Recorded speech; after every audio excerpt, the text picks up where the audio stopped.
கிறிஸ்துக்குள் அன்பான திருச்சபை பிள்ளைகளே, ஆண்டவராக இயேசு கிறிஸ்துவின் நிலைய நாமத்திலே உங்கள் அனைவரையும் நான் அன்போடு கூட வாழ்த்துகின்றேன். மீண்டுமாக நம்முடைய அரசாங்கம் நமக்கு விதித்திருக்கிற சட்டத்தின் அடிப்படையிலே வருகிற ஞாயிற்றுக்கிழமையிலே இந்த நாளிலே நாம் அவனுடைய ஆலயத்தில் நாம் கடந்து வந்து ஆண்டவரை ஆராதிக்க முடியாத ஒரு சூழல். ஆனாலும் கூட ஆன்லைன் மூலமாக காணொலி மூலமாக ஆண்டவரை நாம் ஆராதிப்பதற்கு கர்த்தர் நமக்கு வாய்ப்புகளை கொடுத்திருக்கிறார். அதற்காக ஆண்டவருக்கு நான் ஸ்தோத்திர பலிகளையும் நன்றி பலிகளை செலுத்துகின்றேன். இந்த வழிபாட்டில் நீங்கள் பங்கெடுக்கின்ற நீங்கள் இருக்கின்ற இடத்திலிருந்து நீங்கள் இதில் பங்கெடுக்கின்ற பொழுது கர்த்தருடைய நாமம் மாத்திரம் மகிமைப்படும்படிக்கு ஜெப சிந்தையோடு கூட நீங்கள் பங்கெடுக்கின்ற சொன்னால் உங்களுடைய வாழ்க்கைக்கும் அநேகருடைய வாழ்க்கைக்கும் அது ஆசீர்வாதத்தை கொண்டு வரும். அதனால் தயவுசெய்து திருச்சிமுடைய பிள்ளைகள் அரசாங்கம் இனி அடுத்த அறிவிப்பு நமக்கு கொடுக்கும் மட்டுமாக காணொலி மூலமாக உங்களுக்கு அனைத்து விதமான வழிபாட்டு முறைகளும் நடைபெறும். அதில் நீங்கள் சிறப்பாக குடும்பமாக நீங்கள் இருக்கின்ற இடத்திலே நீங்கள் பங்கு பெற்று தேவ ஆசீர்வாதத்தை பெற்றுக்கொள்ளும்படிக்கு உங்களை அன்புடன் அழைக்கின்றேன். ஜெபம் செய்வோம்.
துதிகள் மத்தியில் வாசம் அடைகின்ற எங்கள் அன்பு நிறைந்த ஆண்டவரே, கிருபையாய் கொடுக்கப்பட்ட இந்த மனமகிழ்ச்சி நாளின் காலை நேரத்திற்காக நமக்கு நன்றி செலுத்துகிறோம், ஸ்தோத்திக்கிறோம் சுவாமி. கர்த்தாவே, நாங்கள் இந்த நாட்களிலே ஏற்பட்டிருக்கிற தொற்றினாலே பரவலினாலே உடைய ஆலயத்தை நாங்கள் கடந்து வந்து உடைய நாமத்தை நாங்கள் ஆராதிக்க இயலவில்லை என்றாலும் கூட நாங்கள் இருக்கின்ற இடத்திலே ஆண்டவரே நாங்கள் காணொலி வழிபாட்டிலே நாங்கள் பங்கெடுப்பதற்கு நீர் எங்களுக்கு வாய்ப்புகளை கொடுத்திருக்கிறேன். அதற்காக நாங்கள் நமக்கு நன்றி செலுத்துகின்றோம், ஸ்தோத்திக்கிறோம் ராஜா. தகப்பன், இந்த காணொலி வழிபாட்டிலே நாங்கள் பங்கெடுக்கின்ற பொழுது பரிசுத்த ஆவியனுடைய ஆசீர்வாதத்தை நாங்கள் உணரத்துக்கதாக, உடைய தெய்வீக பிரசனத்தை நாங்கள் அதிகமாய் உணரத்துக்கதாக எங்கள் யாருடைய சிந்தனைகளையும் நீர் ஒருமுகப்படுத்தி தாரும் சுவாமி. உமக்கு நேராக திருப்பும்படிக்கும் இந்த சமுத்திர ஒப்புக்கொண்டு நாங்கள் ஜெபிக்கின்றோம். என்னுடைய சிந்தனைகள் கலைந்து போகாதபடிக்கும் தேவ சமூகத்தில் நாங்கள் இருக்கின்றோம் என்பதை நாங்கள் நினைவில் கொண்டு உமது நாமத்தை நாங்கள் ஆராதித்து மகிமைப்படுத்த உமக்கே நன்றி பலிகளையும் ஸ்தோத்திர பலிகளை செலுத்த எங்களுக்கு அருள் பாராட்டி ஆறுதல் முடி மட்டுமாக உடைய கிருபை எங்களை தாங்கி நடத்தும். துதி கன மகிமை எல்லாம் நாங்கள் செலுத்துகின்றோம். மீட்பர் இயேசு கிறிஸ்துவின் வழியாக வேண்டிக் கொள்வோம் எங்கள் பரலோகத்திலே. ஆமென். தேவனுடைய பரிசுத்த நாமத்தின் மகிமையுண்டாகும் ஆராதனை காலமாக நாம் அனைவரும் எழுந்து கிறிஸ்து சபை பாமாலைக்கீதம் 22 யாவரும் சேர்ந்து பாடுவோம். பாமாலைக்கீதம் 22. தூய தூய தூயா சர்வ வல்ல நாதா, தேவனிற்கு என்னாலும் சங்கீதம் ஏறுமே. பாமாலைக்கீதம் 22.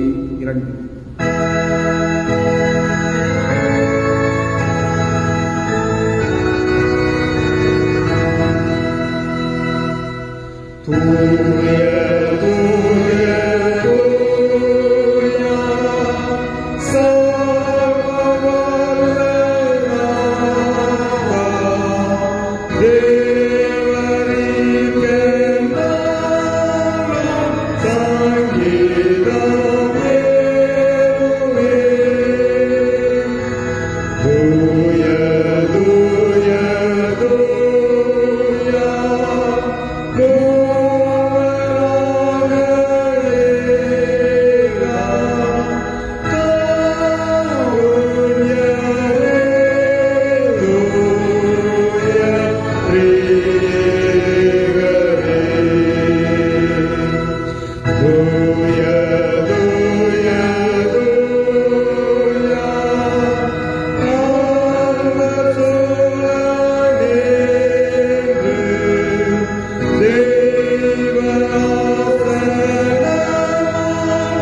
ஆராதனை ஒழுங்குமுறையிலே இரண்டாவது ஆராதனை ஒழுங்குமுறை யாவரும் சேர்ந்து பின்பற்றுவோம். இரண்டாம் ஆராதனை ஒழுங்குமுறை. நாம் கடவுளை தொழுவோம். கடவுள் ஆவியாயிருக்கிறார். அவரை தொழுது கொள்கிறவர்கள் ஆவியோடும் உண்மையோடும் அவரை தொழுது கொள்ள வேண்டும். நம்முடைய பிதாவாகிய கடவுளாலும் கர்த்தராகிய இயேசு கிறிஸ்துவினாலும் உங்களுக்கு கிருபையும் சமாதானமும் உண்டாவதாக. இது கர்த்தர் ஒன்று பண்ணின நாள். இதிலே களிகூர்ந்து மகிழ கடவோம். சூரியன் உதிக்கிற திசை தொடங்கி அது அஸ்தமிக்கிற திசை வரைக்கும் என் நாமம் ஜாதிகளுக்குள்ளே மகத்துவமாய் இருக்கும். எல்லா இடங்களிலும் என் நாமத்துக்கு தூபமும் சுத்தமான காணிக்கையும் செலுத்தப்படும். என் நாமம் ஜாதிகளுக்குள்ளே மகத்துவமாய் இருக்கும். ஆண்டவரே, எங்கள் உதடுகளை திறந்திரணும். அப்பொழுது எங்கள் வாய்ப்புகளை புகழை அறிவிக்கும். பிதாவுக்கும் குமாரனுக்கும் பரிசுத்த ஆவிக்கும் மகிமை உண்டாவதாக. ஆதியிலும் இப்பொழுதும் எப்பொழுதுமான சதா காலங்களிலும் மகிமை உண்டாவதாக. திரியேக கடவுளை நாம் போற்றுவோம். எங்கள் தந்தையாம் கடவுளை முத வல்லமையாலும் ஞானத்தாலும் எல்லாவற்றையும் படைத்து முத குமாரனை எங்கள் ரட்சகராக தரும்படி உலகத்தில் அன்பு கொண்டே மை போற்றுகின்றோம். குமாரனாம் கடவுளே, பாவத்தை தவிர்த்து எல்லாவற்றையும் எங்களைப் போல் மனிதனாக்கி எங்கள் பாவங்களுக்காக ஒப்புக் கொடுக்கப்பட்டு எங்கள் நீதிக்காக உயிர்த்தெழுந்தியவரே உம்மை போற்றுகிறோம். பரிசுத்த ஆவியானவராகிய கடவுளே, எல்லா உண்மைக்குள்ளும் எங்களை வழிநடத்தி கடவுளின் அன்பை எங்கள் நெஞ்சில் பொழிகின்றவரே உம்மை போற்றுகிறோம். பிதா குமாரன் பரிசுத்த ஆவியாகிய கடவுளே, உமக்கே எக்காலமும் எல்லா புகழும் மகிமையும் உண்டாவதாக. ஆமென். நமக்கு பாவமில்லை என்போமானால் நம்மை நாமே வஞ்சிக்கிறவர்களாகவும் நமக்கு உண்மை இல்லை. நமது பாவங்களை அறிக்கையிட்டால் பாவங்களை நமக்கு மன்னித்து எவ்வித அநீதமும் நீங்க நம்மை சுத்திகரிப்பதற்கு அவர் நம்பத்தக்கவரும் நீதியும் உள்ளவர். நான் எழுந்து என் தாப்பெடுத்து போய், தகப்பனே, பரத்து புரதமாகவும் ஒரு பார்வையிலும் பாவம் செய்தேன்.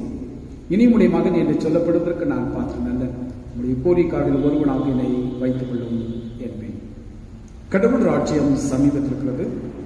மனம் திரும்பி சுவிசேஷத்தில் நம்பிக்கை வையுங்கள்.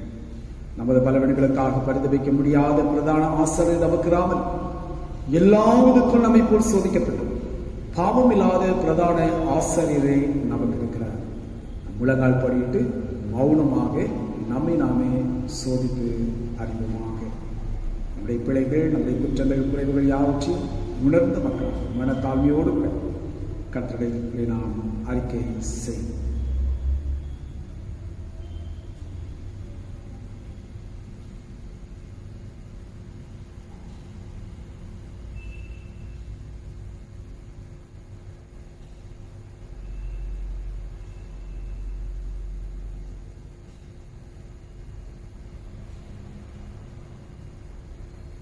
சர்வ வல்லமுள்ள கடவுளுக்கு நாம் நமது பாவங்களை தாழ்வுடன் அறிக்கை செய்ய உதவியாக இரண்டாவது பாவனைக்கு ஜெபத்தின் மூலமாக நாம் அறிக்கை செய்வோம்.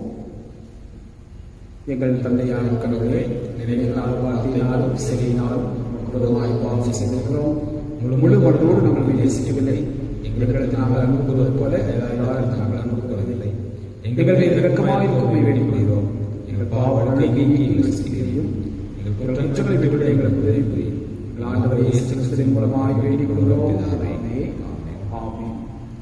சர்வ வல்லமை மிகுந்த இரக்கமுள்ள ஆண்டவர், மன்னிப்பையும் பாவ நிவர்த்தியும் உங்களுக்கு கட்டளை சொல்லி வாழ்க்கை சீர்படுத்துவதற்கான காலத்தையும் தமது பரிசுத்தாவின் கிருபையும் தேற்றலையும் தந்தல்வராக. ஆமென். ஆண்டவரை துதியுங்கள்.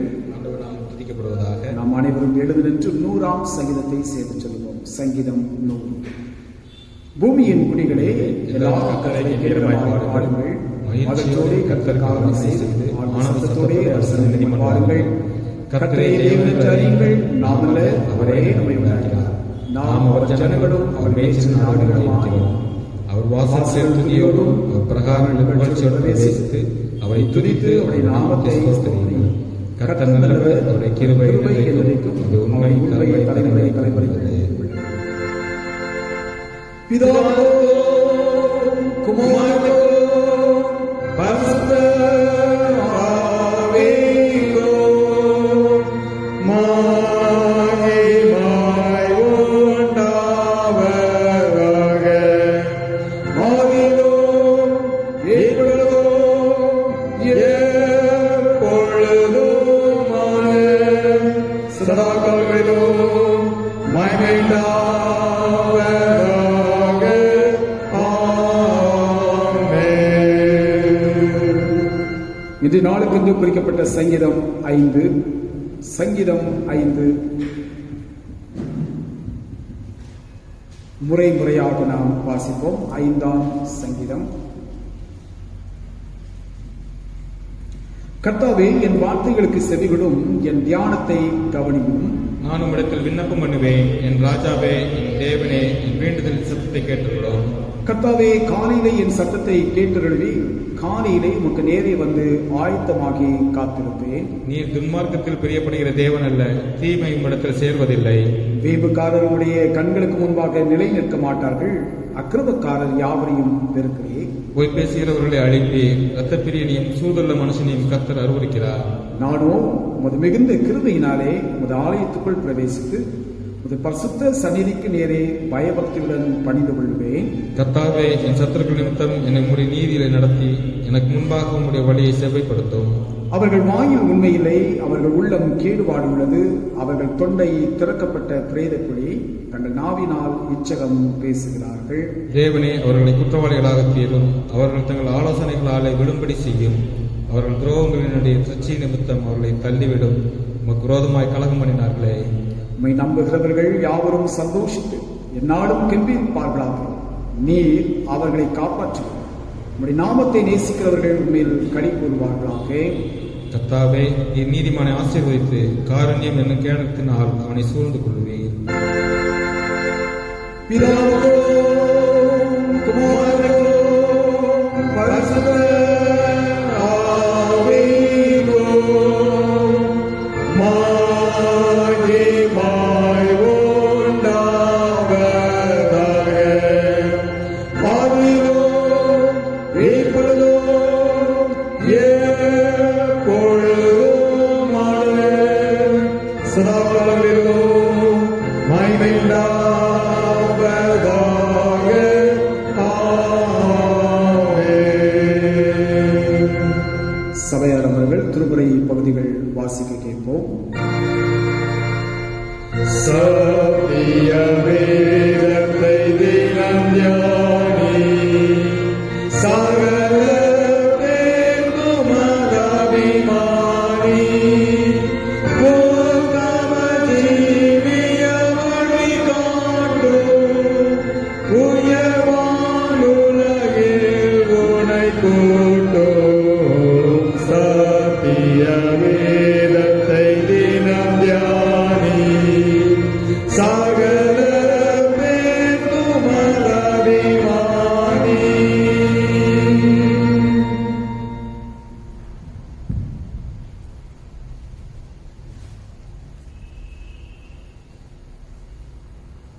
வாசிக்கும்படியாக குறிக்கப்பட்ட முதலாம் வேதபாடம் உபாகமம் 7ஆம் அதிகாரம் வசனங்கள் 1 முதல் 11 வரை. உபாகமம் 7ஆம் அதிகாரம் வசனங்கள் 1 முதல்.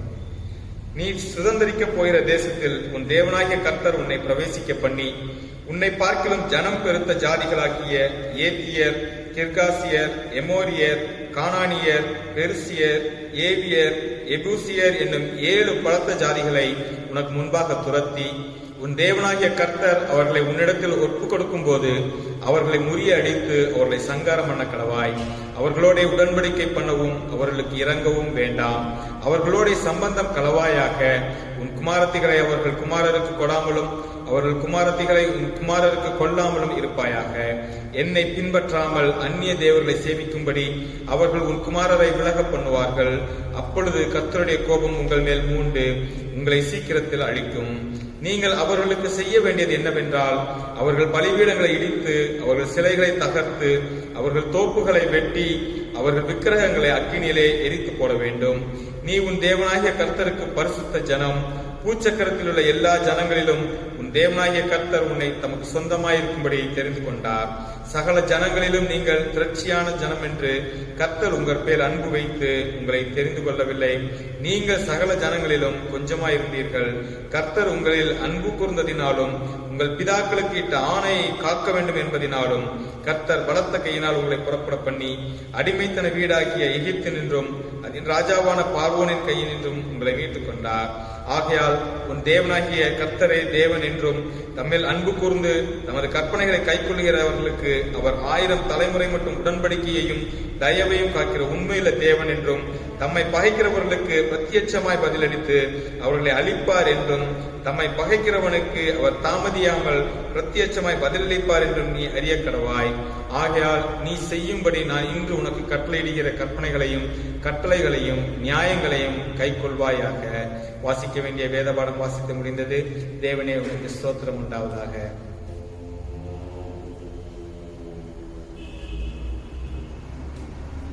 வாசிக்க தெரிந்து கொள்ளப்பட்ட 2ஆம் வேத பாடம் அப்போஸ்தலனாகிய பவுல் எபேசியருக்கு எழுதின நிருபம் 5ஆம் அதிகாரம் 16 முதல் 21 வரை, பக்கம் 268. எபேசியர் 5ஆம் அதிகாரம் 16 முதல். நாட்கள் பொல்லாதவைகளானதால் காலத்தை பிரயோஜனப்படுத்திக் கொள்ளுங்கள். ஆகையால் நீங்கள் மதியற்றுள்ளாயிராமல் கர்த்தருடைய சித்தம் இன்னதென்று உணர்ந்து கொள்ளுங்கள். துன்மார்க்கத்திற்கு ஏதுவான மதுபான வெறி கொள்ளாமல் ஆவியினால் நிறைந்து சங்கீதங்களினாலும் கீர்த்தனையினாலும் ஞான பாட்டுகளினாலும் ஒருவருக்கொருவர் புத்தி சொல்லிக்கொண்டு உங்கள் இருதயத்தின் கர்த்தரை பாடி கீர்த்தனம் பண்ணி நம்முடைய கர்த்தராகிய இயேசு கிறிஸ்துவின் நாமத்தினாலே எப்பொழுதும் எல்லாவற்றிற்காகவும் பிதாவாகிய தேவனை ஸ்தோத்தரித்து தெய்வ பயத்தோடு ஒருவருக்கொருவர் கீழ்ப்படிந்திருங்கள் என்பது வாசிக்க தெரிந்து கொள்ளப்பட்ட 2ஆம் வேத பாடம் வாசித்தாயிற்று. நற்செய்தி பகுதிக்காக யாவரும் எழுந்திருப்போம். இந்த நாளுக்கென்று குறிக்கப்பட்ட நற்செய்தி பகுதி யோவான் நற்செய்தி நூல் 17ஆம் அதிகாரம் வசனங்கள் 13 17 வரை.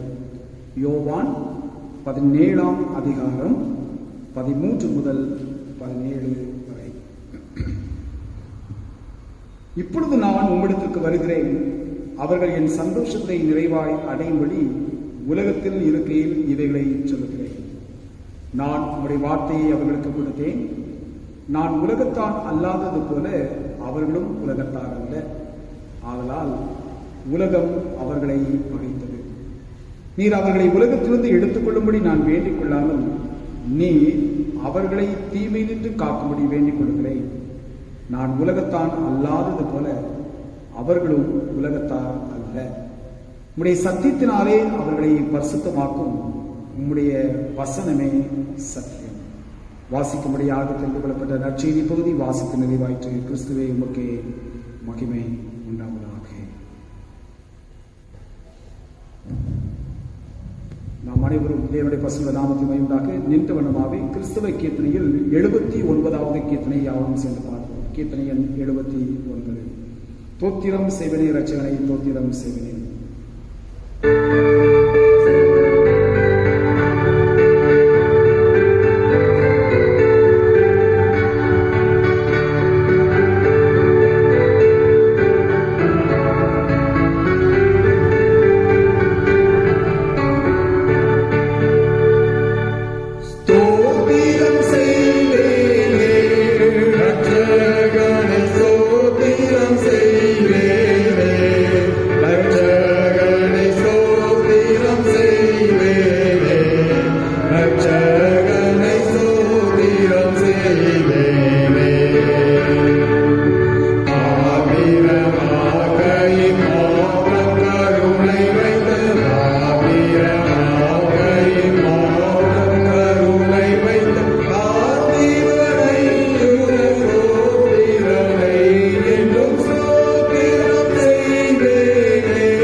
Say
ரட்சகனை ஸ்தோத்திரம் செய்வேனே, ரட்சகனை ஸ்தோத்திரம் செய்வேனே.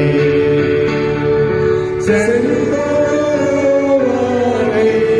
தேசிகர்கள் தேடும் குருவானை, தேசிகர்கள் தேடும் குருவானை, தேசிகர்கள் தேடும் குருவானை.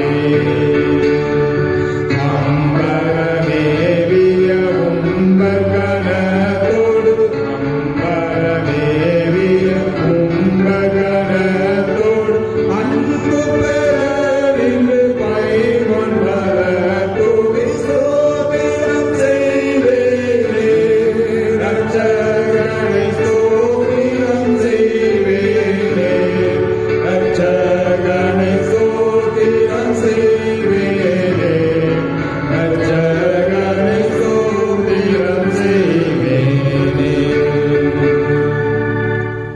ஜெபம் செய்வோம்.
எங்களை நேசிக்கிற எங்கள் அன்பின் ஆண்டவரே, அமைதலின் வேலைக்காக நமக்கு நன்றியும் துதியும் ஸ்தோத்திர பலிகளை நாங்கள் செலுத்துகின்றோம். அமைதலான வேளையிலே உடைய பாதத்தண்டலே நாங்கள் எங்களை தாழ்த்துகின்றோம். உடைய வார்த்தைகளை கொண்டு எங்கள் இருதயத்தின் சிந்தனைகளை நீர் நிரப்ப வேண்டும் என்று நாங்கள் மாற்றாடுகிறோம் சுவாமி. உடைய வார்த்தைகளை நாங்கள் கேட்கின்றவர்களாய் மாத்திரமல்ல, உடைய வார்த்தைகளுக்கு நாங்கள் செவி சாய்த்து நடப்பதற்கும் எங்களுக்கு பலன் தாய். அடிமையை முழுதுமாக மறைத்தருளும், நீர் மாத்திரம் மகிமையாக வெளிப்படும். இறைமகன் இயேசு கிறிஸ்துவின் இன்ப நாமத்தில் வேண்டிக் கொள்வோம் எங்கள் பரமபிதாவே. கிறிஸ்துக்குள் அன்பான திருச்சபையின் பிள்ளைகளை, ஆண்டவராக இயேசு கிறிஸ்துவின் இரு நாமத்தில் உங்கள் அனைவருக்கும் நல் வாழ்த்துக்களை நான் தெரிவித்துக் கொள்கிறேன். கர்த்தருடைய கிருபை, கர்த்தருடைய சமாதானம் உங்கள் உள்ளங்களிலும் உங்களுடைய இல்லங்களிலும் நிறைவாய் தங்கியிருந்து உங்களை கிறிஸ்து இயேசுக்குள்ளாக அன்பின் பாதிலே உங்களை வழிநடத்திச் செல்வதாக. கண்ணுடைய பிரதான கிருபையினாலே நாம் புதிய ஆண்டிற்குள் நாம் பிரவேசிப்பதற்கு தேவன் நமக்கு கிருபை பாராட்டினார். ஆனால் எதிர்பாராத நிலைகளிலே உலகம் முழுவதும் இன்னும் இந்த கொரோனா தொற்றானது அதிகமாக தீவிரமாக பரவி கொண்டிருக்கிறது. பல தேசங்கள் இன்றைக்கு அதிகமாக பாதிக்கப்பட்டுக் கொண்டிருக்கிறது. அதில் நம்முடைய தேசமும் ஓரளவுக்கு பாதுகாப்பு இருந்தாலும் கூட பாதிப்பு என்ற நிலையிலே அது பாதிப்பை நமக்கு விரைவாக அது கொண்டு வந்து கொண்டிருக்கிறது என்பதை நாம் அனைவரும் அறிந்திருக்கின்றோம். ஆகினாலே நம்முடைய தமிழக அரசானது நமக்கு இந்த தொற்றிலிருந்து நம்மை பாதுகாத்துக் கொள்ளத்தக்கதாக சில விதிமுறைகளை நமக்கு அமைத்துக் கொடுத்திருக்கின்றோம். அந்த விதிமுறைகளின் அடிப்படையில் தான் நாம் இந்த ஞாயிற்றுக்கிழமையிலே இந்த நாளிலே நாம் ஆலயத்தில் வந்து நாம் கூடுகையாக கூடி ஆண்டவரை ஆராதிக்க நமக்கு இயலவில்லை. ஆனாலும் கூட நாம் இருக்கின்ற இடத்திலே இருந்து கர்த்தருடைய வார்த்தைகளை தியானிப்பதற்கும் கர்த்தருடைய வார்த்தைகளை கேட்பதற்கும் ஆண்டவருக்கு உள்ளத்தின் ஆளுநர் நன்றி பலிகளை சோத்திர பலிகளை செலுத்துவதற்கும் ஆண்டவரை ஆராதிப்பதற்கும் மகிமைப்படுத்துவதற்கும் தேவன் நமக்கு மீண்டுமாக இப்படிப்பட்ட ஸ்லாக்கியத்தை கிருபையை நமக்கு அறிவிச்சிருக்கிறார். அதற்காக நான் ஆண்டவரை ஸ்தோத்திரிக்கிறேன். தொடர்ந்து நீங்கள் இந்த செய்தியை கேட்கின்ற பொழுது தேவ பிரசன்னத்தை அதிகமாய் உணரத்துக்கிறாக உடைய சிந்தனைகள் எல்லாவற்றையும் ஒருமுகப்படுத்தி ஆண்டுடைய சமூகத்தில் அர்ப்பணித்து நீங்கள் இந்த செய்திக்குள்ளாய் கடந்து செல்கின்ற பொழுது வாரத்தின் நாட்கள் முழுவதும் இந்த செய்தி உங்களுக்கு பக்கபலனாக பலன் கொடுக்கக்கூடிய செய்தியாக அமையும் என்பதை சந்தேகமில்லை. இந்த நாளிலே நம்முடைய தெளிந்த திருச்சபையை நாம் சிந்திப்பதற்காக அல்லது தியானிப்பதற்காக நமக்கு கொடுக்கப்பட்ட ஒரு தலைப்பு என்னவென்று சொன்னால், பரிசுத்தராய் இருங்கள், பரிசுத்தராய் இருங்கள். பி ஹோலி என்ற தலைப்பிலே நாம் சிந்திப்பதற்காக நாம் அழைக்கப்பட்டிருக்கிறோம். நாம் இப்போது வாழ்ந்து கொண்டிருக்கின்ற இந்த உலகம், இந்த உலகத்தில் நாம் பயணித்துக் கொண்டிருக்கின்ற வாழ்க்கையினுடைய பயணத்தின் காலங்கள் எப்படிப்பட்ட காலங்களாக, எப்படிப்பட்ட உலகமாக இருக்கிறது என்பதை நாம் நன்கு அறிந்திருக்கின்றோம். வேதம் சொல்லுகிறது, உலகத்தை பற்றி வேதம் சொல்கின்ற ஒரு காரியம் என்னவென்று சொன்னால், அல்லது நாம் எப்படி இந்த உலகத்தில் வாழ வேண்டும் என்பதை பற்றி நாம் சிந்திப்போம் என்று சொன்னால், பவுலடிகளார் எபேசியர் நிருபம் 5வது அதிகாரம் 16வது வசனத்திலே விதமாக பவுல் சொல்லுகின்றார், நாட்கள் பொல்லாதவைகள் ஆனதால் காலத்தை பிரயோஜனப்படுத்திக் கொள்ளுங்கள், காலத்தை பிரயோஜனப்படுத்திக் கொள்ளுங்கள். நாம் இந்த உலகத்தில் வாழ்வதற்கு நாம் படைக்கப்பட்டிருக்கின்றோம். இந்த உலகமானது நமக்கென்று கொடுக்கப்பட்ட, ஆண்டவராலே கொடுக்கப்பட்டதான ஒரு அருமையான ஒரு சுதந்திரம் தான். நமக்கென்று வாழ்க்கையினுடைய காலகட்டங்களை ஆண்டவர், எல்லைகளை நமக்கு குறித்து வைத்திருக்கின்றார். இப்படிப்பட்ட உலக வாழ்க்கையினுடைய பயணத்திலே நமக்கு கொடுக்கப்பட்டிருக்கிற, ஆண்டவரால் ஈவாக கொடுக்கப்பட்டிருக்கிற காலங்களை, வாழ்க்கையினுடைய காலங்களை நாம் கருத்தில் கொள்ள நாம் அழைக்கப்பட்டவர்களாய். இங்கே பவுல் சொல்கின்ற பொழுது, நாட்கள் பொல்லாதவைகள் ஆனதால் காலத்தை பிரயோஜனப்படுத்திக் கொள்ளுங்கள். நாட்கள் என்று சொல்கின்ற பொழுது, கடவுள் படைத்த நாட்கள் அத்தனையும் சிறப்பான நாட்கள் தான், அதில் ஒன்றும் குறைவு நாம் சொல்லவே முடியாது. அப்படிங்கள் நாட்கள் பொல்லாதவைகள் என்று சொல்ல, நாட்கள் பொல்லாதவைகள் அல்ல, உலகத்தில் வாழ்ந்து கொண்டிருக்கிற நம்முடைய வாழ்க்கையிலே பொல்லாத காரியங்கள் இன்றைக்கு ஆளுகை செய்து கொண்டிருக்கிறது. தீமையின் காரியங்கள் இன்றைக்கு நம்மை ஆளுகை செய்து கொண்டிருக்கிறது. ஆகியனாலே பொதுவாய் சொல்கின்ற பொழுது, நாட்கள் பொல்லாதவைகளானதால் காலத்தை பிரயோஜனப்படுத்திக் கொள்ளுங்கள். கர்த்தர் உங்களுக்கும் எனக்கும் இந்த நாட்களில் கொடுத்திருக்கிற இந்த காலத்தை, வாழ்க்கை பயணத்தினுடைய காலத்தை பிரயோஜனப்படுத்திக் கொள்ள, பயனுள்ள வகையில் அவைகளை செலவிடுவதற்கு, அதை பயன்படுத்திக் கொள்வதற்கு ஆண்டவர் நம்மை இந்த உலகத்தில் வைத்திருக்கிறார் என்பதை நாம் நினைத்து அதை பின்பற்ற நாம் அழைக்கப்பட்டவர்களாயிருக்கிறோம். அது மாத்திரமல்ல, யோவான் அப்போஸ்தலன் தன்னுடைய முதல் நிருபத்திலே உலகினை பற்றி விதமாய் சொல்லுகின்றார். 1 யோவான் 5வது அதிகாரம் 19வது வசனத்தை நாம் வாசித்து பார்க்கின்ற பொழுது, நாம் தேவனால் உண்டாயிருக்கிறோம்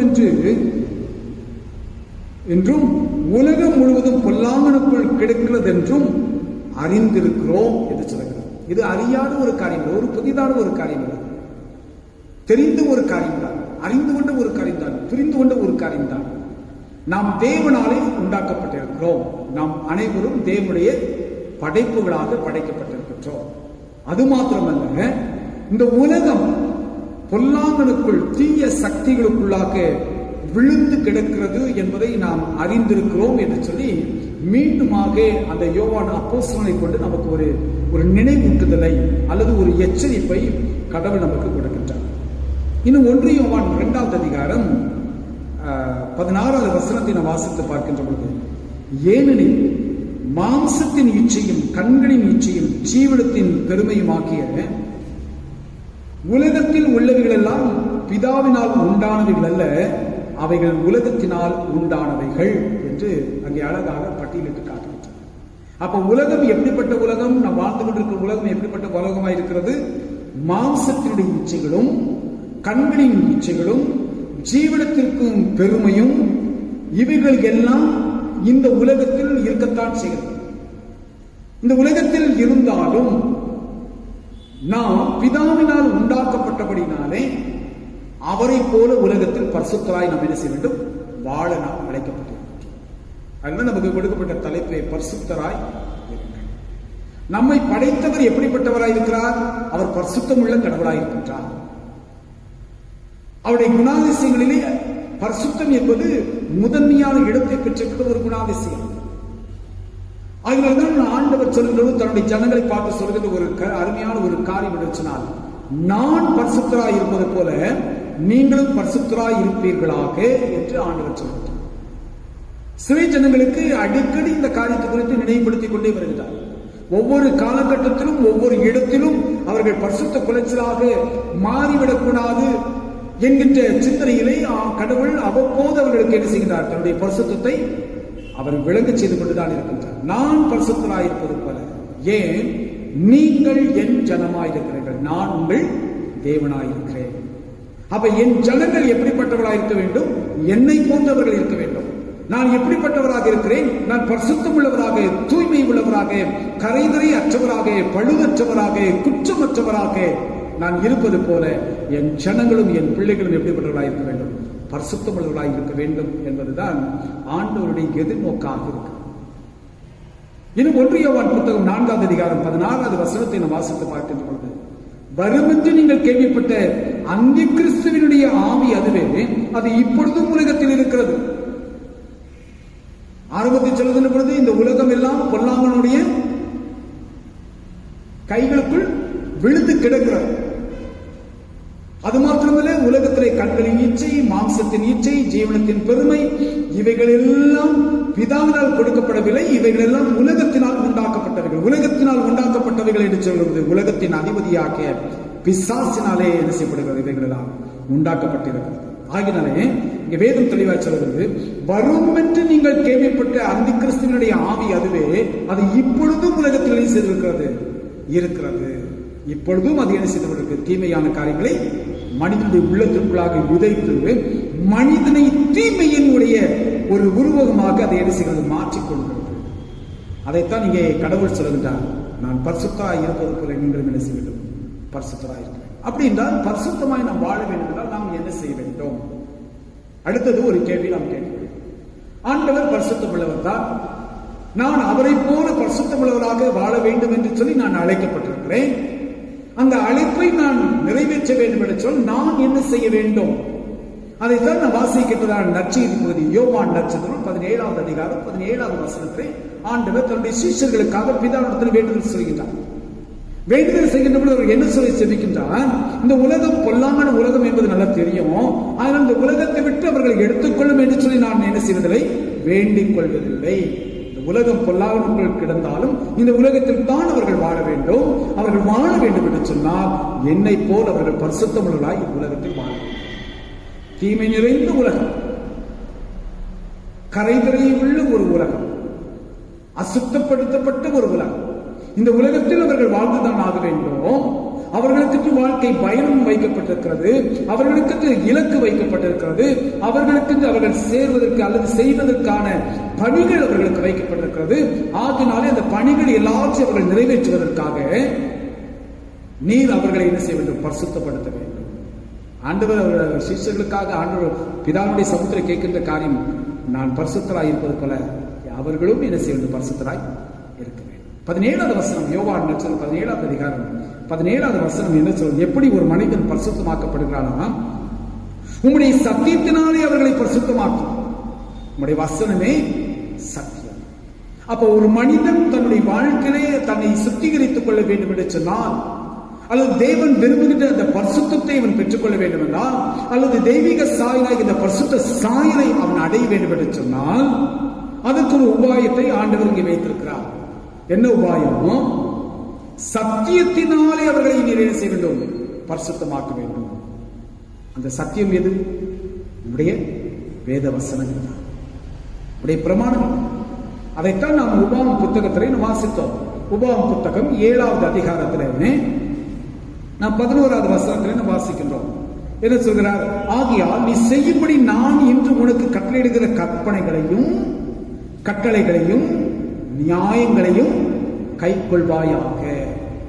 அப்ப சத்தியம் வசனம், தேவனுடைய வார்த்தை என்ன சொல்கிறது? உனக்கு கட்டளையிடுகிற கற்பனையாக இருக்கிறது. உனக்கு நியாயத்தை கைக்கொள்ளத்தக்கதாக உன்னை வழிநடத்துகிற வார்த்தைகளாக இருக்கிறது. அந்த வார்த்தைகளை நீ கைக்கொள்ளுகின்ற பொழுது உன் வாழ்க்கையிலே நான் எதிர்பார்க்கின்ற பரிசுத்தம் உன்னை தேடி வரும். பரிசுத்தத்தை நீ தேடி போக வேண்டிய அவசியம், பரிசுத்தம் உன்னை தேடி வரும். எப்போது உன்னை தேடி வரும் என்று சொன்னால் சத்தியம் பரிசுத்தப்படுத்தும். அந்த சத்தியம் என்று சொன்னால் தேவனுடைய வார்த்தைகள். தேவனுடைய வார்த்தைகள் என்று சொல்கின்ற பொழுது அவர் கொடுக்கின்ற கற்பனைகளும் நியாயங்கள், நியாய விதிகள். அந்த விதிகளை நீ பின்பற்றுகின்ற பொழுது, அவைகளை கை கொள்ளுகின்ற பொழுது உன் வாழ்க்கையிலே ஆண்டவர் எதிர்பார்க்கின்ற பரிசுத்தத்தை நீ என்ன செய்ய முடியும்? பெற்றுக்கொள்ள முடியும். அப்ப எவைகளில் நாம் பரிசுத்தம் அடைய வேண்டும்? வாசி கேட்ட அருமையான வேத பகுதியை கொண்டு சில காரியத்தை நான் உங்களுக்கு நினைவுபடுத்த நான் விரும்புகின்றேன். முதலாவதாக, உறவுகளில் நாம் தூய்மையை கடைபிடிக்க நாம் அழைக்கப்பட்டிருக்கிறோம். உறவுகளில் மனித வாழ்க்கை என்பது ஒரு தனித்து வாழ்கின்ற ஒரு வாழ்க்கை அல்ல, அது ஒரு கூட்டு வாழ்க்கை. ஆகினால்தான் கடவுள் உலகத்தில் மனிதனை படைத்ததன் பின்பதாக மனிதன் தனிமையாய் இருப்பது நல்லதல்ல, அவனுக்கு ஏற்ற துணையை உண்டாக்குமாக என்று சொல்லி ஒரு கூட்டு வாழ்க்கையை கடவுள் அங்கே என்ன செய்கின்றார்? ஏற்படுத்தி கொடுக்கின்றார். ஆகவே எந்த ஒரு மனிதன் உலகத்துல தனித்து அவன் என்ன செய்ய முடியாது, வாழவே முடியாது. ஒரு மனிதன் இன்னொரு மனிதனை சார்ந்துதான் வாழ வேண்டும். இது சார்புடைய அல்லது கூட்டு உள்ள ஒரு வாழ்க்கை. அவை இந்த கூட்டுள்ள வாழ்க்கையில நமக்கென்று உலகத்தில் அநேக உறவுகளை கடவுள் நமக்கு என்ன செய்திருக்கிறார்? கொடுத்திருக்கிறார். நமக்கென்று கடவுள் ஒரு கூட்டத்தின் மக்களை நமக்கு கொடுத்திருக்கிறார். நமக்கென்று சமூக அமைப்புகளை கடவுள் நமக்கு என்ன செய்திருக்கிறார்? வைத்திருக்கிறார். அந்த சமூக அமைப்புகள் எல்லாம் உறவுகளை நோக்கி செல்வதாக காணப்பட வேண்டும். அந்த உறவுகள் எப்படிப்பட்ட உறவுகளாக இருக்க வேண்டும் என்று சொன்னால், தூய்மை நிறைந்த ஒரு உறவுகளாக இருக்க வேண்டும். அதைத்தான் வாசிக்கிட்ட முதலாவது திருமுறை பகுதியில் உபாகமம் புத்தகம் 7வது அதிகாரம் 1ஆம் வசனத்தில் 11வது வசனம் வரை இருக்கிற பகுதி நம்ம வாசித்தோம். ஆண்டவர் தெளிவாக சொல்லுகிறார். என்ன சொல்றார்? இஸ்ரவேல் ஜனங்களுக்கு என்ன சொல்றார் பாருங்க. 3வது வசனத்துல, அவர்களுடைய சம்பந்தம் கலவாயாக உன் குமார்த்திகளை அவர்கள் குமாரருக்கு கொள்ளாமலும் அவர்கள் குமார்த்திகளை உன் குமாரருக்கு கொள்ளாமலும் இருப்பாயாக. என்னை பின்பற்றாமல் அந்நிய தேவர்களை சேவிக்கும்படி அவர்கள் உன் குமாரரை விலக பண்ணுவார்கள். அப்பொழுது கர்த்தருடைய கோபம் உங்கள் மேல் மூண்டு உங்களை சீக்கிரத்தில் என்ன செய்யுவது? அழித்துவிடும். அப்படி என்றால் ஆண்டவர் முதல் வசனத்தை சொல்லுங்க. என்ன சொல்ல பாருங்க.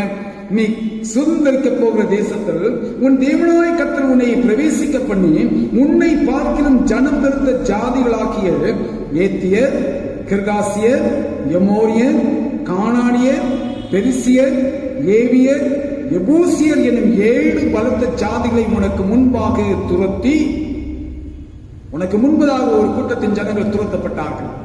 அவர்கள் எப்படிப்பட்ட ஜனங்களாய் இருக்கிறார்கள்? பலத்த ஜாதிகளாய் இருக்கிறார்கள். பலத்த மக்கள் கூட்டம். உனக்கு முன்பதாக நான் துரத்தினேன். உன் தேவனாய கர்த்தர் அவர்களை உன்னிடத்தில் ஒப்புக் கொடுக்கும் போது அவர்களை முறியடித்து அவர்களை சங்காரம் பண்ண கடவாய். அவர்களுடைய உடன்படிக்கை பண்ணவும் அவர்களுக்கு இறங்கவும் வேண்டாம். அவர்களோடு கூட என்ன செய்ய வேண்டாம்? எந்த விதமான உறவுகளையும் என்ன செய்ய வேண்டாம்? வைக்க வேண்டாம். அதுக்குத்தான் ஆண்டவர் 3வது வசனம் சொல்றார். ஏன் நீ அப்படி வைத்தாய் என்றால் என்ன? இன்னைக்கு அநேக கிறிஸ்தவ குடும்பங்களிலே பல பிரச்சனைகள் எழுப்புகிறார். என்ன பிரச்சனை? கிறிஸ்தவ விசுவாசியா இருக்கிறவன் அந்நிய நுகத்தடியோடு கூட தன்னுடைய நுகத்தை என்ன செய்கிறான்? இணைத்துக் கொள்கின்றான். தேவனை அறியாதவர்களோடு கூட என்ன செய்கின்றான்? திருமண உடன்படிக்கை உறவுகளை என்ன செய்கிறார்கள்? இணைத்துக் கொள்கின்றார்கள். கணவன் மனைவி என்கின்றதான அந்த புனிதமான அந்த நிலையிலே கடவுளுக்கு உகந்தவர்களை ஏற்றுக்கொள்ளாமல் தங்களுக்கு பிரியமுள்ளவர்களை ஏற்றுக்கொள்கிறபடினாலே தங்களுடைய சித்தத்தின் பிரகாரமாக, அது யாராக கூட இருக்கட்டும், புறமஸ்தர்கள் கூட இருக்கட்டும், யாரா இருந்தாலும் எனக்கு தேவை, என் மனம் விரும்புகிறது. இந்த சம்பவத்தை பற்றி நான் சொல்ல வேண்டும் என்று சொன்னால், நியாயாதிபதிகளுடைய புத்தகத்திலே சிம்சனுடைய சரித்திரத்தை குறித்து நாம் பார்க்கின்றோம். இவனை பெற்றெடுத்த பெற்றோர்கள் நசரேய விரதத்தை கொண்டவர்கள். இந்த மனிதனும் நசரேய விரதத்தோடு கூட இருக்கக்கூடிய ஒரு மனிதன். ஆனால் அவன் செய்த காரியம் என்ன? பெற்றோர்கள் எவ்வளவு சொல்லுகிறார்கள், கேட்கவில்லை. ஆனால் அவன் செய்த காரியம் என்ன? பெலிஸ்தரோடு கூட அவன் என்ன செய்தான்? தன்னுடைய உறவுகளை வைத்துக் கொண்டான். கடைசியாக நடந்த காரியம் என்னவென்று சொன்னால், அவனும் அவனுடைய மக்களும் என்ன செய்தார்கள்? மடிந்து போனார்கள். இங்க வேதம் சொல்லுகிறது, என்னை பின்பற்றாமல் அந்நிய தேவர்களை சேவிக்கும்படி அவர்கள் உன் குமாரரை விலக பண்ணுவார்கள். அப்பொழுது கர்த்தருடைய கோபம் உன்மேல் மூண்டு உங்களை சீக்கிரத்தில் என்ன செய்யும்? அழிக்கும். இது சிம்சனுடைய வாழ்க்கை நமக்கு கற்றுக் கொடுக்கின்ற ஒரு அருமையான ஒரு பாடம். கர்த்தருடைய கோபம் என்ன செய்தது? அழித்து போனது. ஏன் சொன்னால், அவன் தவறான ஒரு உறவுக்குள்ளாக, தவறான ஒரு சமூகத்துக்குள்ளாக உறவு வைக்க வேண்டும் என்று சிலவன் ஓடி போனபடியினாலே கர்த்தருடைய கோபம் அங்கே என்ன செய்யப்பட்டது? வெளிப்படுத்தப்பட்டது. ஏன் வெளிப்படுத்தப்பட்டது என்று சொன்னால், நான் பரிசுத்தம் உள்ளவன், என் ஜனங்களும் பரிசுத்தமாய் இருக்க வேண்டும். என் ஜனம் பரிசுத்தமுள்ளதாக இருக்க வேண்டும் என்று சொன்னால் என்னை அறிந்த ஜனமாயிருக்க வேண்டும், என்னை புரிந்து கொண்ட ஜனமாயிருக்க வேண்டும், என்னை ஏற்றுக்கொண்ட ஜனமாயிருக்க வேண்டும், என் பரிசுத்தத்தை தனித்துக் கொள்ளுகிற ஜனமாயிருக்க வேண்டும். ஆயினரே, உனக்குள் வைக்கின்ற அந்த உறவுகள் எப்படிப்பட்ட உறவுகளாக இருக்க வேண்டும் என்று சொன்னால் பரிசுத்தத்தை வெளிப்படுத்துகிற உறவாக இருக்க வேண்டும். சமூக உறவு நமக்கு தேவைதான். அதற்காக பிற மதஸ்தர்களோடு கூட நம்ம பகையா வாழணும்னு சொல்லி கடவுள் ஒருபோதும் ஒரு இடத்துல நமக்கு சொல்லுங்க. அவர்களும் நம்முடைய சகோதர சகோதரர்கள் தான். ஆனால் கொள்வடை கொடுப்படை காரியங்கள் கட்டங்களிலே அது உறவை சார்ந்த ஒன்று. அந்த உறவு ஆனது எப்படிப்பட்ட உறவாக இருக்க வேண்டும் என்று சொன்னால் பரிசுத்த குலைச்சலை ஏற்படுத்தாதபடிக்கு கர்த்தருடைய நியாயத்தையும் கர்த்தருடைய கட்டளைகளையும் கைக்கொள்ளத்தக்கதான நிலைகளிலே வெளிப்படுத்துகின்ற உறவுகளாக என்ன செய்யப்பட வேண்டும், அது காணப்பட வேண்டும். அப்படி இல்லாத பட்சத்தில் கர்த்தருடைய கோபம் என்ன செய்யும், மூன்று நம்மை சீக்கிரத்தில் என்ன செய்யும், அழித்து. அவை உறவுகளிலே நாம் எப்பொழுதும் ஜாக்கிரதையாக இருக்க வேண்டும். அப்படிங்கிற குறிப்பாக திருமண காரிய கட்டங்களிலே உடன்படிக்கை நாம் செய்கிறோம். யாருடைய சமூகத்தில் உடன்படிக்கை பண்ணுகின்றோம்? கர்த்தருடைய சமூகத்தை நாம் உடன்படிக்கை பண்ணுகின்றோம். அந்த கிறிஸ்தவ திருமணமானது ஒரு மேன்மை உள்ளதாக இருக்கிறது என்று சொல்லி சொல்லப்படுகிறது. திருமணம் என்பது மேன்மை உள்ளதாக இருக்கிறது.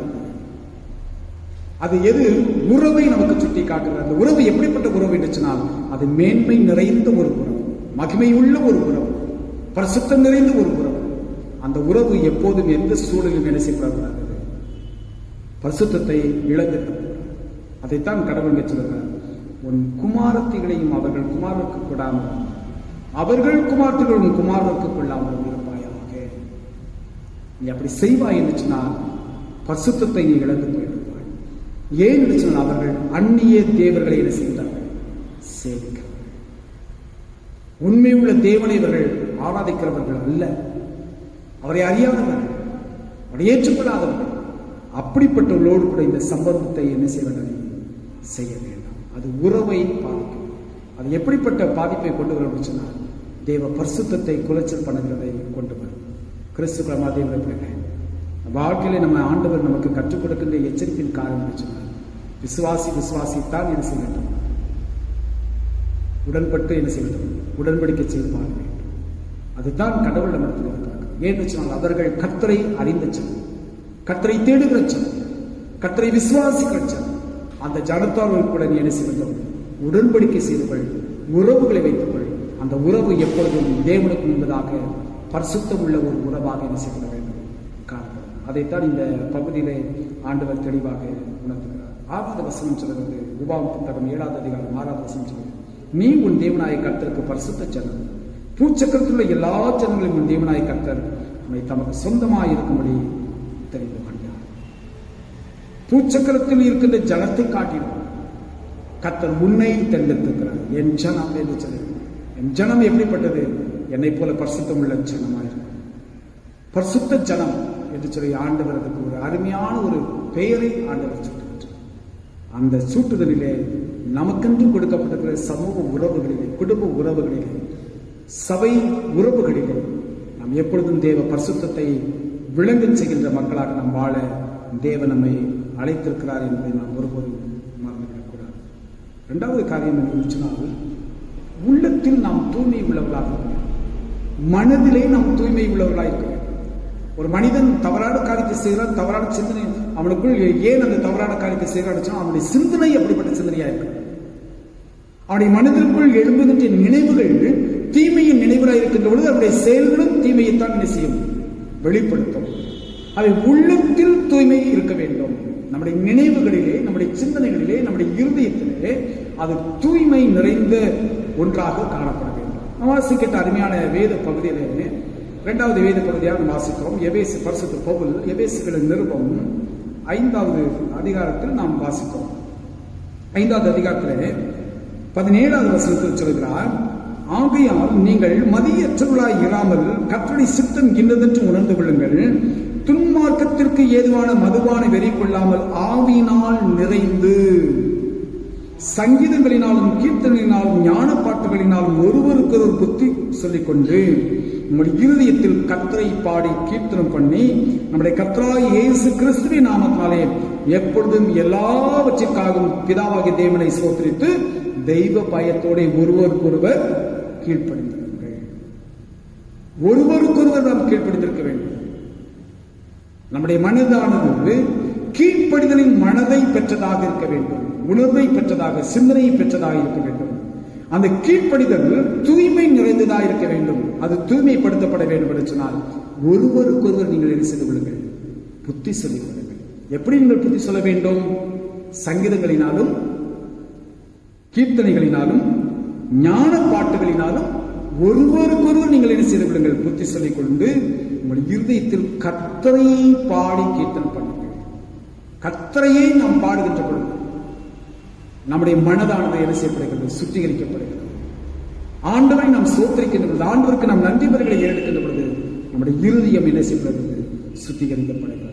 மார்க்கு நட்சத்திரம் 7வது அதிகாரம் 20வது வசனத்தில் 23வது வசனத்தில் இருக்கிற பகுதியை நாம் வாசித்து பார்க்கின்ற பொழுது ஆண்டவர் சொல்கின்ற ஒரு காரியம், மனுஷனுக்குள்ளே இருந்து புறப்படுகிறதே மனுஷனை என்ன செய்யும், தீட்டுப்படுத்தும். ஒரு மனுஷனை தீட்டு உள்ள ஒரு மனிதனாக மாற்றுகிறது, அல்லது கரை உள்ள ஒரு மனிதனாக மாற்றுகிறது, அல்லது பிழை செய்த ஒரு மனிதனாக, அல்லது பாவம் உள்ள ஒரு மனிதனாக மாற்றுகிறது சொன்னால் அவனுடைய சிந்தனைகள், அவனுடைய இருதயத்திலிருந்து புறப்படுகிறதான நினைவுகளே அவனை என்ன செய்கிறது, தீட்டுப்படுத்துகிறது என்று சொல்லி. எப்படி என்று மனுஷனுடைய இருதயத்திலிருந்து பொல்லாத சிந்தனைகளும், விபச்சாரங்களும், வேசித்தனங்களும், கொலைபாதகங்களும், களவுகளும், பொருளாசைகளும், துஷ்டத்தனங்களும், கபடும், காம விகாரமும், வன்கண்ணும், தூஷணமும், பெருமையும், மதிகேடும் புறப்பட்டு வரும்.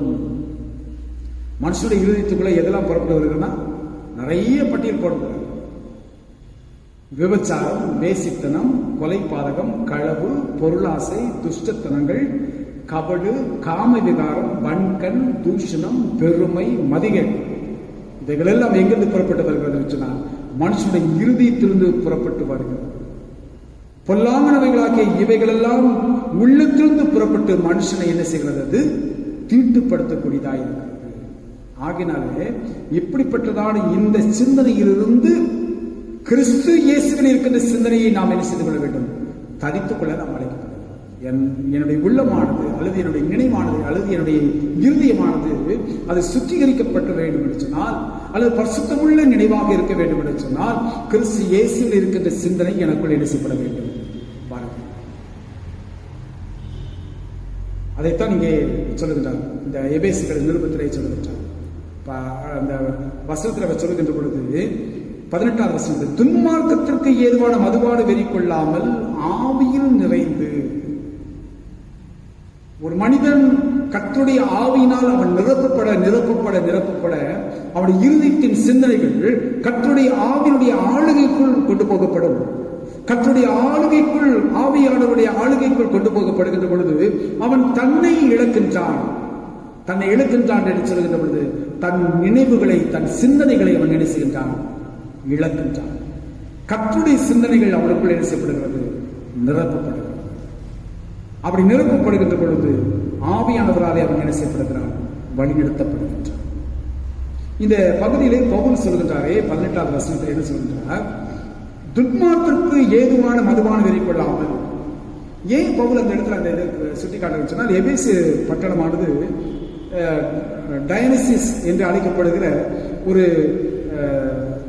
ஒன்றை அவர்கள் தெய்வமாக அவர்கள் என்ன செய்து கொண்டிருந்தார்கள், வழிபட்டுக் கொண்டிருந்தார்கள்.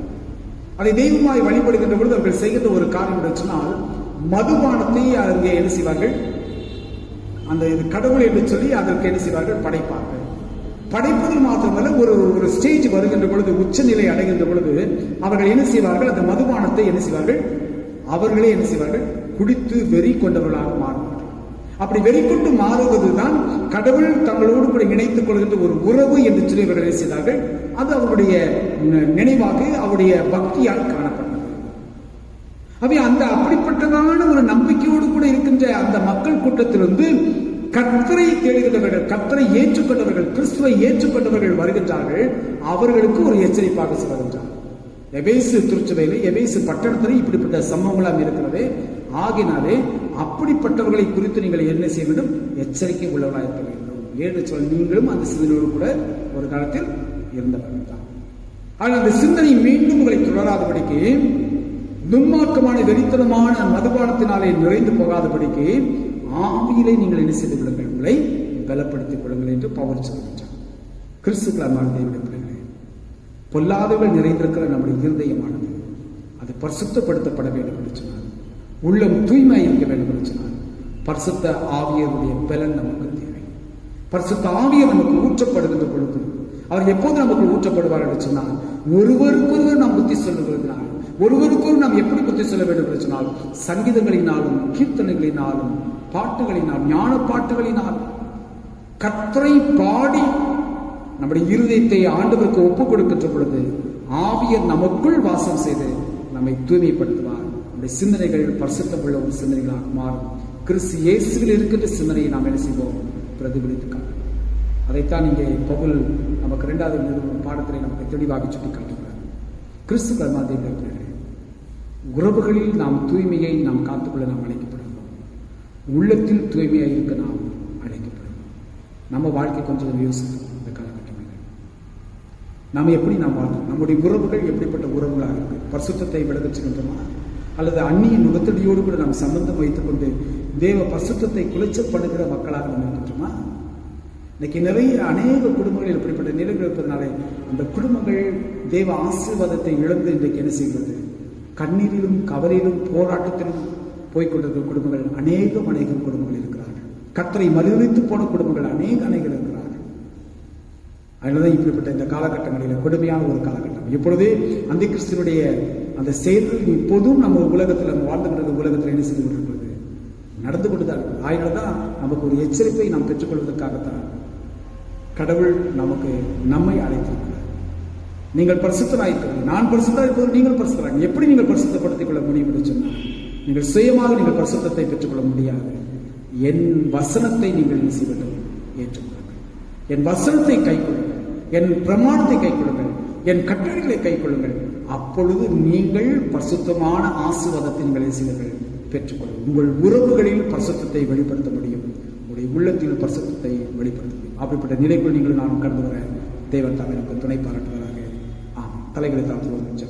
எங்கள் நேசிக்கிற எங்கள் அன்பின் ஆண்டவரே, 2 காரியங்களை குறித்து நீர் எங்களுக்கு கற்றுக் கொடுத்திருக்கின்றீர். நாங்கள் பரிசுத்தமுள்ளவர்களாக இருக்க வேண்டும். நீர் எங்களுக்கென்று கொடுக்கப்பட்ட சமூக உறவுகளிலே ஆண்டவரே நாங்கள் ஜாக்கிரதையோடு கூட பரிசுத்தத்தை நாங்கள் எப்பொழுதும் தரித்துக் கொண்ட பிள்ளைகளாக நாங்கள் வாழ எங்களை அழைத்திருக்கின்றீர். மாத்திரமல்ல ஆண்டவரே, எங்களுடைய இருதயத்தின் சிந்தனைகளிலே பரிசுத்தமுள்ள சிந்தனைகள் காணப்பட வேண்டும் என்று நீர் எங்களை எச்சரிக்கை கொடுத்திருக்கிறீர். அதை நாங்கள் உணர்ந்து இந்த உலக வாழ்விலே நாங்கள் பயணிக்கத்தக்கதான கிருபைகளை நீர் எங்களுக்கு தார். இறைமகன் இயேசுவின் இன்ப நாமத்தில் வேண்டிய பெருமைகள் பகிர்ந்துள்ளோம். நாம் அனைவரும் எழுந்து நம்முடைய விசுவாசத்தினை அப்போஸ்தல விசுவாச பிரமாணத்தின் மூலமாக நாம் அறிக்கை செய்வோம். வானத்தையும் பூமியும் படைத்த சர்வவல்லவராகிய விசுவாசிக்கிறேன். அவர் பரிசுத்தாவியானவரால் பிறந்தார். பொந்திய காலத்தில் பாடுபட்டு சிலுவையில் மரித்தார், அர்ப்பணப்பட்டு பாதம் தழுவினார். 3ஆம் நாள் மருத்துவத்தினால் பரமத்துக்கு ஏறி சர்வவல்லவராகிய தேவனுடைய வலதுபார்சை வீற்றிருக்கிறார். அவ்விடத்திலிருந்து உயிர்த்தோரையும் மறுத்தோரை நியாயத்திற்கு வருவார். பொதுவாக பரிசுத்தவை ஐக்கியமும் ஆவலும் சரீரத்திலும் நித்திய ஜீவனும் விசுவாசிக்கிறேன். சபையர்கள் சிலாவிகள், நீங்கள் நான் அறிந்த வண்ணமாக இப்போது அரசாங்கத்தின் மூலமாக இப்போது ஊரடங்கு பிறப்பிக்கப்பட்டிருக்கிறது. ஆயினாலே நாம் வழிபாட்டில் பங்கெடுப்பதற்கு நமக்கு இயலவிருந்தாலும் கூட கர்த்தர் நமக்கு காணொலியின் மூலமாக வழிபாட்டில் பங்கெடுக்க தேவன் உதவி செய்திருக்கிறார். ஆயினாலே அரசாங்கத்திடத்திலிருந்து மீண்டுமாக நமக்கு மறு உத்தரவு வரும் வழியுமாக நாம் இவ்விதமாக காணொலி வழிபாட்டிலே பங்கெடுப்பதற்கு கர்த்தர் நமக்கு அழைப்பை கொடுத்திருக்கிறார். அந்த அழைப்பை உணர்ந்து நாம் செயலாற்ற கர்த்தர் தாமே நமக்கு பலன் செய்வதாக. அது மாத்திரமே தொடர்ந்து இந்த தடைகள் எல்லாம் நீங்க வேண்டும். உலகம் முழுவதும் இந்த விதமான பாதிப்பிலிருந்து அது மீட்கப்பட வேண்டும். குறிப்பாக நம்முடைய தேசம் மீட்கப்பட வேண்டும், நம்முடைய மாநிலம் மீட்கப்பட வேண்டும். ஒவ்வொரு நாளும் தொற்றினுடைய எண்ணிக்கை அதிகமாகி கொண்டிருக்கிறது. அது அப்படிப்பட்ட பாதிப்புகள் வராதபடிக்கு கர்த்தர் நம்மை கிருபையாய் பாதுகாக்கும்படிக்கு, இந்த சமூகத்தை தேவன் கிருபையாய் பாதுகாக்கும்படிக்கு தொடர்ந்து நம்முடைய தனித்த ஜெபங்களிலே, குடும்ப ஜெபங்களிலே நீங்கள் நினைவுபடுத்திக் கொள்ளும்படி அன்புடன் நினைவுபடுத்துகின்றேன். பாதிக்கப்பட்டிருக்கிற பிள்ளைகளுக்காக நீங்கள் ஊக்கமாக தொடர்ந்து நீங்கள் ஜெபித்துக் கொள்ளுங்கள். அது மாத்திரமல்ல, இந்த காலகட்டங்களிலே நாம் புதிய ஆண்டின் காலம் இருப்பதனாலே அநேகருடைய இல்லங்களில் நல்ல விசேஷ விதமான நிகழ்வுகள் நீங்கள் ஆயத்தம் செய்திருக்கலாம். ஒருவேளை அப்படிப்பட்ட நிகழ்வு நீங்கள் ஆயத்தம் செய்யப்படுகின்ற பொழுது நீங்கள் அரசனுடைய விதிமுறைகளை நீங்கள் தயவு செய்து பின்பற்றுங்கள். என்றால் அது நமக்காக தான் கொடுக்கப்பட்டது, நம்முடைய பாதுகாப்புக்காக கொடுக்கப்பட்டது. அதனால் அதை மனப்பூர்வமாக ஏற்றுக்கொண்டு அந்த விதிமுறைகளை பின்பற்றி நாம் நடக்கின்ற பொழுது நமக்கும் அது பாதுகாப்பை கொடுக்கும். நம்மை சார்ந்தவர்களுக்கும் நம்மை சுற்றிலும் இருக்கிறவர்களுக்கு அது மிகுந்த பாதுகாப்பை கொடுக்கும். ஆயிரம் தயவுசெய்து திருச்சபை பிள்ளைகள் நீங்கள் அக்கறை காட்டும்படியாக நீங்கள் நினைப்படுத்துகின்றேன். அது மாத்திரம் ஏல பாக்கி மற்றும் சொந்த பாக்கி உள்ளவர்கள் உங்களுடைய பாக்கிய தொகைகளை நீங்கள் துரிதமாய் செலுத்தி ஊழியத்தை தாங்கும்படிக்கு உங்களுடைய அன்புடன் நினைப்படுத்துகின்றேன்.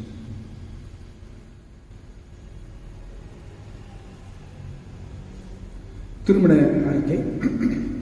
நமது சபையைச் சேர்ந்து திரு கிளீட்டஸ் வின்சென்ட் அவர்களின் குமார்த்தி செல்வி ஷெல்லி கிருபாவும், சிஎஸ்ஐ திருச்சி தஞ்சை திருமணிலும் பெரம்பலூர் குலசேகரத்தைச் சேர்ந்த திரு எஸ் அருள் தாமஸ் அவர்களின் குமாரன் செல்வன் வசந்த் ஜெபராஜும் பெருநாள் நிச்சயிக்கப்பட்டு திருமணம் செய்து கொள்ளப் போகிறார்கள். இவர்களை பரிசுத்த நெய் விவாகத்தில் சேர்க்கப்படாது நியாயமான தடைகள் காரணங்கள் உண்டென்று உங்களில் யாரும் இருந்தால் அது எழுத்து மூலம் எனக்கு தெரியப்படுத்தும்படி கேட்டுக்கொள்ளப்படுகிறீர்கள். இது இவர்களுக்கு இரண்டாவது திருமண அறிக்கை.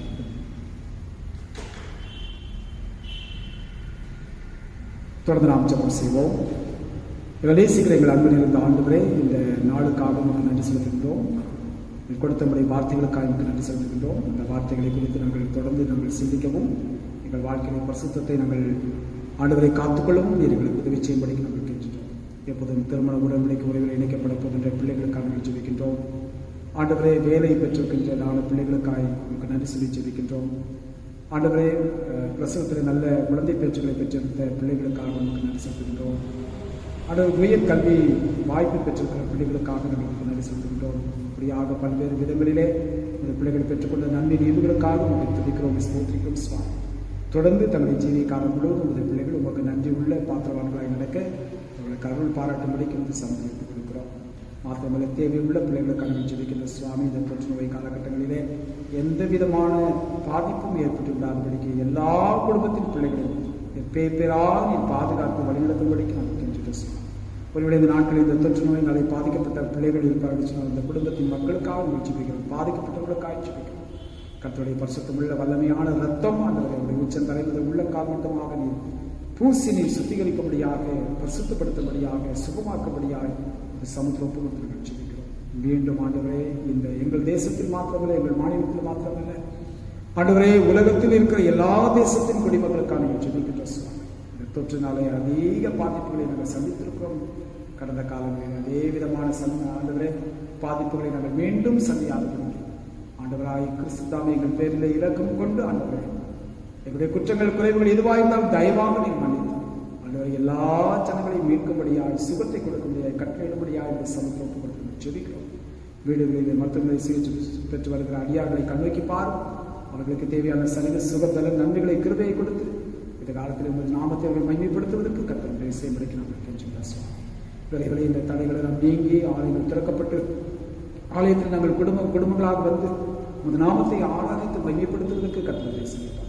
இந்த நாளில் விசேஷமாக இந்த வழிபாட்டிலே ஆண்டவரே நாங்கள் அனைவரும் பங்கெடுத்துக்கிறதாக எங்களுக்கு உதவியாக இருக்கக்கூடிய எங்களுடைய பொது செயலர் பொருளர் கமிட்டி அங்கத்தினர்கள், ஆர்கனைஸ்ட் கொயர் மாஸ்டர், அவர்களோடு கூட இணைந்து உதவி செய்கிற பிள்ளைகள் அனைவருக்காக நாங்கள் உங்களுக்கு நன்றி செலுத்திக்கிறோம். ஒவ்வொரு பிள்ளைகளும் பேர் ஆசிரியப்பா செய்து இந்த ஊழியத்திலே ஆளுநர் அவர்கள் நல்ல பலனை பெற்றுக்கொள்ள கர்த்தர் கிருபை பாராட்ட வேண்டும் என்று நாங்கள் கொண்டாடுகிறோம். எங்களுக்காக ஜெபித்துக் கொள்ளுங்கள் என்று சொன்ன பிள்ளைகளை நாங்கள் நினைவு கொண்டு ஜெபிக்கின்றோம். அவர்களுக்கு போதுமான சகாயத்தை பரத்துவதற்கு வைத்தார். எந்தெந்த நன்மைகள் தேவைப்படுகிறதோ அந்த நன்மைகளுடைய பரிபூர்ண சித்தத்தின் பிரகாரம் இந்த பிள்ளைகளுக்கு வாய்க்கு செய்து ஆசீர்வதித்து வழிநடத்த வரைக்கும் இந்த சமத்துவப்படுத்த எல்லாவற்றையுடைய பொறுப்பாளர்களை சமர்ப்பிக்கின்றோம். எங்கள் திருச்சபைகளுக்காக ஜெபிக்கின்றோம், குடும்பங்களுக்காக ஜெபிக்கின்றோம். பரிபாலனம் செய்கின்றதான பேராயர்கள் மற்றும் ஆயப்பெருமக்கள், உதவி குருக்கள், ஊழியர்கள், எல்லா நிலையில் இருக்கக்கூடிய பொறுப்பாளர்கள் அனைவருக்காக ஜெபிக்கின்றோம். ஒவ்வொருவரையும் நீ பேப்பரா நீங்கள் ஆசீர்வதித்து தங்கள் அழைப்பிலே அவர்கள் உண்மையோடும் உத்தமத்தோடும் தங்களுடைய பணிகளை நிறைவேற்றும் ஊழியத்தை நிறைவேற்ற கர்த்தர் சகாயம் பாராட்ட வேண்டும் என்று தேசத்தை ஆளுமை செய்த தலைவர்களுக்காக, அதிகாரிகளுக்காக நாங்கள் ஜெபிக்கின்றோம். பொறுப்புள்ளவர்களுக்காக ஜெபிக்கின்றோம். அவர்களும் உண்மையோடும் உத்தமத்தோடும் உழைத்து தேசத்தின் ஜனங்களை ஆண்டவரே சந்தோஷமாக வழிநடத்தி செல்ல, சமாதானத்தை பாதை வழிநடத்தி செல்ல நீதான் எப்போதுமான ஞானத்தை கொடுத்து வழிநடத்த வழிநடத்தி இப்படியா எங்கள் திருப்பாத்திரங்களை முற்றுமாய் ஒப்புக் கொடுக்கிறோம். பாதுகாத்துக்கூடும், பராமரித்துக்கூடும் வழிநடத்தி செல்லும். இப்படி இயேசு கிறிஸ்துவின் வழியாக வேண்டிக்கிறோம் எங்கள் பரவத்தினாலே. ஆமென். கர்த்தர் உங்களோடு இருப்பதாக. கர்த்தாவே எங்களுக்கு இறங்கும், கர்த்தாவே எங்களுக்கு இறங்கும், பரவலிலே பிதாவே நாமம் சொல்வதாக, நீராஜ் சொல்வதாக, விஸ்வமந்திர சீக்கிரத்தோட பூமியை செய்வதாக, லப்பத்தனை ஆரம்பத்தா குற்றங்களுக்கு மன்னியும். ராஜ்யம் மன்னரும் இருக்கிறேன்.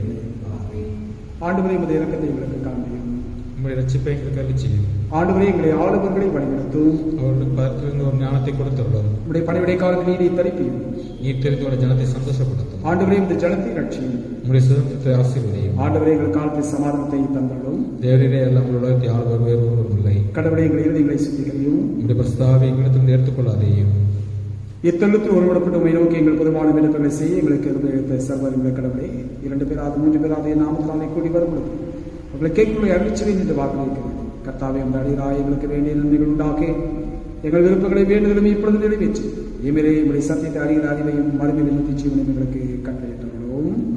ஆமென்.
ஆண்டவர் தம்முடைய முகத்தை உங்கள் மேல் பிரகாசிக்கப்படி உங்கள் மேல் கிருபையாயிருக்க கடவர்.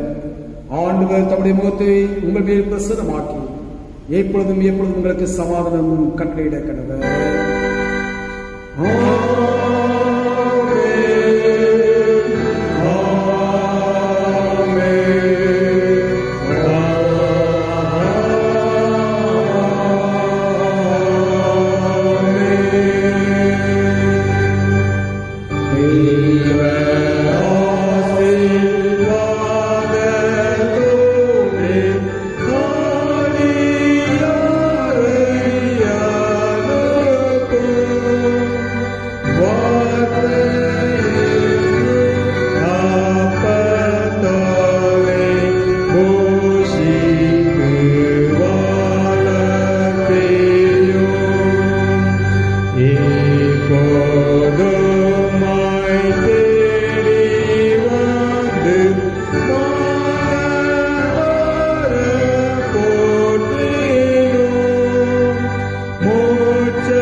வாரத்தின் நாட்களிலே எங்களுடைய கரங்களில் கொடுக்கப்பட்ட கடமைகள் பொறுப்புகளை யாவற்றும் உடைய நாமத்திற்கு மகிமையாக நாங்கள் செயல்படுத்த கர்த்தர் எங்களுக்கு அனுக்கிரகம் பாராட்டு சுவாமி. இந்த நாட்களிலே இந்த வாரத்தின் நாட்காலங்களிலே தம்முடைய பிறந்தநாள் மற்றும் திருமணநாள் நினைப்பு எல்லா பிள்ளைகளுக்காக உங்களுக்கு நன்றி செலுத்திருக்கின்றோம். இந்த புதிய ஆண்டின் காலம் அந்த பிள்ளைகள் அனைவருக்கும் ஆசீர்வாதமான காலங்களை அல்லையே கர்த்தர் கிருபை செய்கிறார் சுவாமி. ஆனால் நாங்கள் கேட்ட சத்தியத்தை பிறரோடு கூட பகிர்ந்து கொள்வதற்கும் கர்த்தர் உதவி செய்யும். இந்த பிள்ளைகள் எடுத்துக்கிற சகலத்துமான விண்ணப்பங்களுக்கு செவி சாய்த்து பதிவுள்ள சித்தத்தில் புறவாய் பிள்ளைகளுக்கு ஏற்ற காலத்தை ஏற்ற நம்பிக்கைகளை கிருபையாய் கட்டளை துதி கடமை மேலாம் நாங்கள் செலுத்துகிறது பிரேசு கிறிஸ்துவின் மொழியாக வேண்டிய நிகழ்வுகள் பரவாயில்லை. கர்த்தர்களோடு God bless you.